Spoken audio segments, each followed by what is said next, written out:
Hello दोस्तों, नमस्कार। फिर से एक बार आपका स्वागत है हमारे YouTube channel books and investing में। दोस्तों, आज हम फाइनेंस के एक बहुत ही इंपॉर्टेंट रूल के बारे में बात करेंगे और इस रूल का नाम है 50, 30 एंड 20 रूल। दोस्तों, अगर आप अपनी लाइफ में इस रूल को यूज़ करते हैं तो ना ही सिर्फ आप अपने फ्यूचर को अच्छे से जी पाएंगे, बल्कि आप अपने प्रेजेंट को भी बहुत अच्छे से जी सकते हैं। दोस्तों, ज़्यादा टाइम वेस्ट ना करते हुए सीधा आते हैं रूल के ऊपर।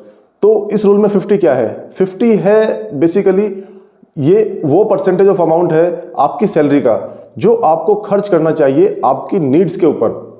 अब नीड्स क्या होते हैं? नीड्स वो बेसिक ज़रूरतें होती हैं जिनके बिना हमारा गुजारा नहीं हो सकता।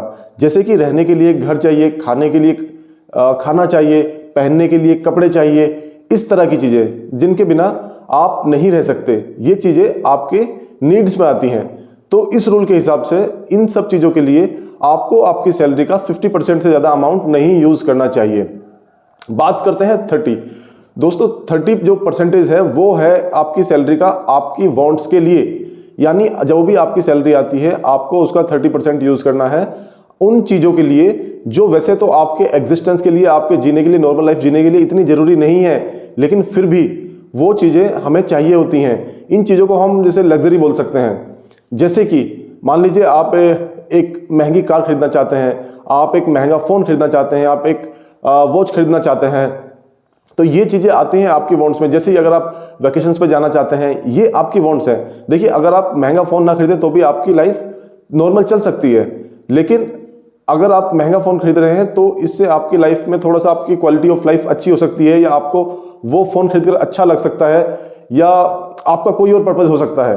तो बेसिकली ये जो 30% है ये आपके वांट्स में जाना चाहिए, ना कि उससे ज़्यादा। आपको हमेशा ध्यान रखना है आपकी सैलरी का जो भी परसेंटेज है उसके 30% से ज़्यादा कभी भी पैसा आपको आपके वांट्स के लिए खर्च नहीं करना है। दोस्तों, अब बात करते हैं 20, 50, 30, 20। 20 क्या है? 20 वो परसेंटेज है आपकी सैलरी का जो आपको सेव करना चाहिए आपकी सैलरी से, और ना ही सिर्फ सेव करना चाहिए बल्कि कहीं अच्छी जगह इसको इन्वेस्ट भी करना चाहिए। दोस्तों, आप ये मानकर चलिए कि अभी तक हमने जो 50, 30 जो देखा है और अभी हम 20 पर आए हैं, तो जो ये 20% है ये इन सब में सबसे ज़्यादा ज़रूरी है, क्योंकि आपको एक अच्छा प्रेजेंट जीना बहुत अच्छी बात है, बिल्कुल जीना चाहिए, हमें प्रेजेंट में जीना चाहिए, लेकिन हमें अपने फ्यूचर को भी सिक्योर करना चाहिए। ऐसा ना हो आज तो हम बहुत अच्छी लाइफ जी रहे हैं, लेकिन कुछ सालों बाद या जब हमारी एज बहुत ज़्यादा हो जाती है उस टाइम हम अपनी लाइफ को उतने अच्छे से मेंटेन नहीं कर पा रहे हैं। तो अगर आप अपनी लाइफ को वैसे ही मेंटेन करना चाहते हैं तो आपको अपनी सैलरी से मिनिमम 20% सेव करना चाहिए और उसको अच्छी जगह इन्वेस्ट करना चाहिए। अभी जो हमने बात की है, जो हमने सीक्वेंस फॉलो किया है वो है 50, 30 एंड 20। लेकिन बेटर होगा जब भी आपकी सैलरी आती है आप सीक्वेंस फॉलो करिए 20, 50, 30।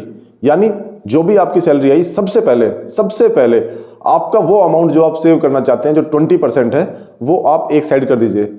बची हुई सैलरी जो आपकी 80% बची है उसमें से आप 50% आपके नीड्स के लिए, 30% आपके वांट्स के लिए यूज कर सकते हैं। तो हमेशा ध्यान रखना है कि पहला 20% आपको आपके लिए साइड कर देना है। अब बात करते हैं कि क्या ये रूल फिक्स है 50, 30, 20 ये फिक्स है? नहीं दोस्तों, देखिए, ये जो रूल है ये एक बेसिक गाइडेंस है, ये आपके लिए गाइडेंस है। अब कुछ लोगों के साथ ऐसा हो सकता है कि वो 20% सेव ना कर पा रहे हों, उनकी ज़रूरतें ज़्यादा हों, उनके खर्च ज़्यादा हों।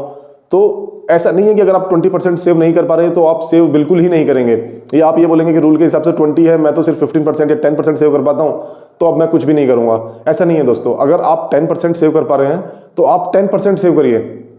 अगर आप 15% सेव कर पाते हैं तो आप 15% सेव करिए।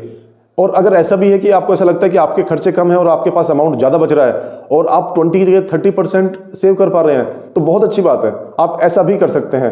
बस बात यह है कि आपको इस रूल को आपके बजट में लेकर आना है, आपका बजट इसके हिसाब से बनाना है, और कोशिश करनी है आपको कि आप अपने पैसे को, जब भी आपके पास पैसा आए, उसको 3 जगह इस तरह से बांटें और उसके बाद खर्च करें। तो दोस्तों, ज़रूरी है कि हम एटलीस्ट अपना बजट बनाएं और पैसे को इस तरह से बांटकर खर्च करना स्टार्ट करें। चाहे फिर आप 5% बचाएं या 10% बचाएं, लेकिन एक बार आपको यह स्टार्ट करना बहुत ज़रूरी है। दोस्तों, आज के वीडियो में इतना ही। अगर आपको वीडियो पसंद आया हो तो वीडियो को लाइक करें और चैनल को सब्सक्राइब करें। Thank you so much.